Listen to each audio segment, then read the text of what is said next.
सोलापुरात राष्ट्रवादी काँग्रेस पार्टी शरद पवार गटास तुतारी चिन्ह मिळाल्याच्या निमित्ताने भव्य तुतारी जनसन्मान रॅली काढण्यात आली। ठिकठिकाणी या रॅलीचे जल्लोषात स्वागत करण्यात आले व आगामी लोकसभा आणि विधानसभा निवडणुकीत महाराष्ट्रात तुतारी वाजलेली दिसेल अशी प्रतिक्रिया शहराध्यक्ष सुधीर खरटमल व पक्ष निरीक्षक शेखर माने यांनी दिली। पवार साहेबांच्या तुतारीच्या अनावरणाचा कार्यक्रम करतो आम्ही आणि हा सगळा माहोल तयार करण्यासाठी प्रयत्न करतोय।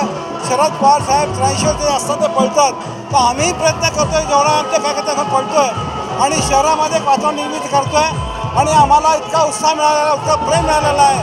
हे असंच प्रेम उपस्थित राहावं अशी प्रार्थना करतो आणि आमचे शेखर माने साहेब, बेरिया साहेब, महेश कोटे, भारत जाधव साहेब, महापौर गायकवाड साहेब हे सगळे आमच्या पाठीमागे खंबीरपणे उभे आहेत, हे काम करतात आणि आपण याचा लोकांना फक्त तुतारी कशी आहे हे दाखवण्याचा प्रयत्न आपणही करावा आणि आम्ही करतो। आगामी लोकसभा आणि विधानसभेला तुतारीचा रोल कसा असणार? जोरात राहणार आहे, तुतारीचा आवाज जोरात असताना सगळे कानापर्यंत पोहोचवणार आहे आम्ही। नवीन चिन्ह मिळालेलं आहे, रॅली निघत आहे, काय तुमच्या प्रतिक्रिया आहे? तुतारी वाजवणारा माणूस हे शरदचंद्र पवार साहेबांच्या राष्ट्रवादी काँग्रेस पक्षाचं चिन्ह सर्वसामान्य लोकांच्यापर्यंत पोहोचवायचं सोलापूर शहर राष्ट्रवादी काँग्रेस पक्ष शरद पवार यांच्या अध्यक्ष व सर्व सहकार्यांनी आज चांगला उपक्रम घेतलेला आहे।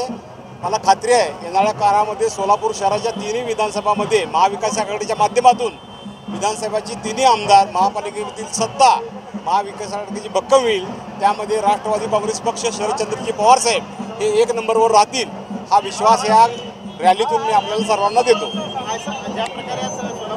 महाराष्ट्र प्रदेश राष्ट्रवादी काँग्रेस पक्ष शरदचंद्रजी पवार साहेबांच्या सूचनेनुसार महाविकास आघाडीच्या वतीने सर्वत्र एकत्र बैठका, एकत्र कार्यक्रम घेण्याच्या सूचना दिल्या आहेत। तशी बैठक आमच्या शहराचे नवीन अध्यक्ष खरटमल यांनी घेतलेली आहे। तसेच सर्व कार्यक्रम इथून पुढे आंदोलन महाविकास आघाडीच्या माध्यमातून होतील।